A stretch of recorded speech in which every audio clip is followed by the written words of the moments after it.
Hai teman Kilin, perkenalkan saya Kilin yang akan menemani malam-malammu bersama teman tak kasat mata. Kilin akan membawakan cerita-cerita creepypasta yang membuat bulu kuduk kalian merinding. Yang pasti, akan ada yang menemani kalian saat mendengarkan cerita ini. Sebelum kalian mendengarkan cerita Kilin, jangan lupa untuk subscribe, like, comment, and share ya. Suara. Halo Lin, aku mau tanya tugasnya diberi Pak Agus tadi dong. Suara temanku di ujung telepon. Aku Lina. Saat ini aku sedang di kamar seorang diri untuk mengerjakan tugas sekolahku. Sudah hampir 1 jam aku berbicara di telepon dengan temanku Sasa. Ya udah kalau gitu Lin. Terima kasih ya udah ngasih tahu aku. Gak enak aku sama mamamu. Sampai ketemu besok di kelas. Ucap temanku yang akan memberhentikan telepon. Mama? Aku sendirian di kamar, Sah. Ucapku. Hah? Bukannya dari tadi ada mamamu ya? Soalnya aku dengar ada suara perempuan ketawa. Jawab temanku kembali. Aku yang mendengarkan temanku berkata seperti itu, segera mematikan telepon dan ke kamar kedua orang tuaku untuk tidur bersamanya malam ini. Hingga bertahun-tahun berlalu, kini aku sudah bekerja. Malam ini, kedua orang tuaku pergi menjenguk temannya dan kakakku sedang lembur di kantor. Lina, kamu sudah makan? Ini mama sama papa lagi makan soto. Mama bawain kamu ya. Tawar mamaku. Gak usah mah. Sudah makan kok tadi sepulang kerja. Jawabku. Jam 9:30 malam kedua orang tuaku baru pulang. Mamaku membuka kamarku dan bertanya. Lina, kakakmu mana? Itu baru pulang mah. Jawabku sambil menunjuk ke arah pintu depan. Kenapa mah? Tanyaku melihat reaksi mamaku saat mengetahui kakakku baru tiba. Tadi saat mama telepon kamu, mama dengar suara kakakmu. Makanya mama sama papa gak buru-buru pulang. Ternyata kamu udah tadi sendirian. Terus yang mama dengar di telepon, tadi suara siapa? Kursi. Aku Dika, bekerja di salah satu perusahaan di ibu kota. Beberapa kali aku mendengar temanku bercerita kalau salah satu meja di dekat ruang meeting sangat aneh. Ada yang mengatakan beberapa kali saat sedang lembur melihat kursi itu bergerak sendiri. Temanku Kak Felix bercerita seminggu yang lalu saat ia sedang berlembur sendirian, ia merasa ada seseorang yang duduk di kursi itu. Tapi saat ia melihat ke arah meja, kursi yang awalnya diam bergerak sendiri seperti ada yang sehabis menggunakannya. Aku juga pernah mendengar suara decit dari roda kursi. Saat itu, aku kan sedang menunggu jemputan. Aku sendirian di sini. Saat sedang asik melihat laptop, aku ngerasa ada yang sedang memerhatikanku dari meja itu. Dan gak lama kemudian, aku mendengar suara. Aku segera mematikan laptop dan menunggu suamiku di lobi bawah. Aku tahu betul, di sana gak ada siapa-siapa, hanya aku. Cerita Kak Sinta. Yang membuatku heran, selama aku duduk di meja yang mereka ceritakan, aku tidak mengalami kejadian apa-apa. Sudah jam 1, ayo kembali bekerja. Ucap Kak Felix. Tapi, tunggu Kak, sebelum meja itu kosong, apa ada yang pernah menempatinya?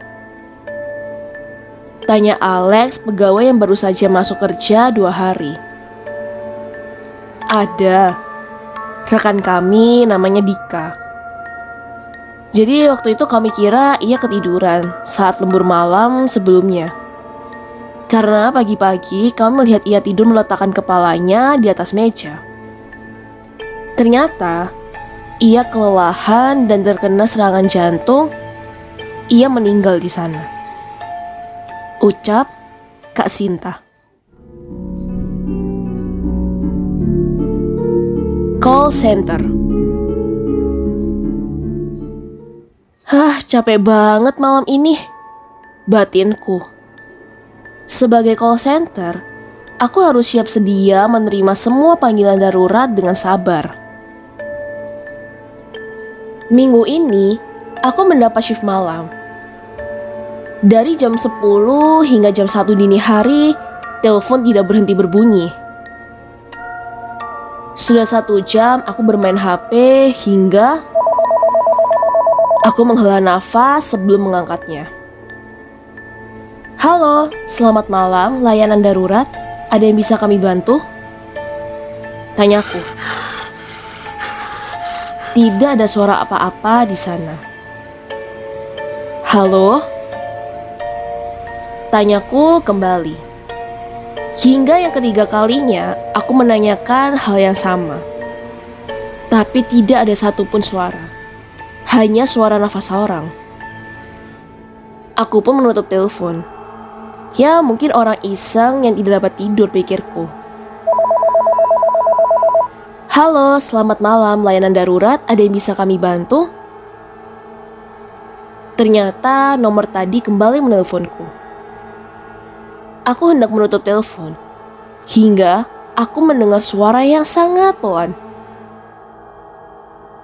Tolong aku, tolong, ada orang yang mendekatiku. Halo, bisa disebutkan alamat Bapak saat ini agar tim kami dapat segera meluncur ke sana. Ucapku yang mulai panik. Tolong. Suara itu kembali terdengar.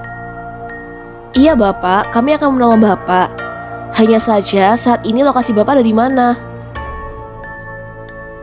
Semak belukar di dekat sungai besar.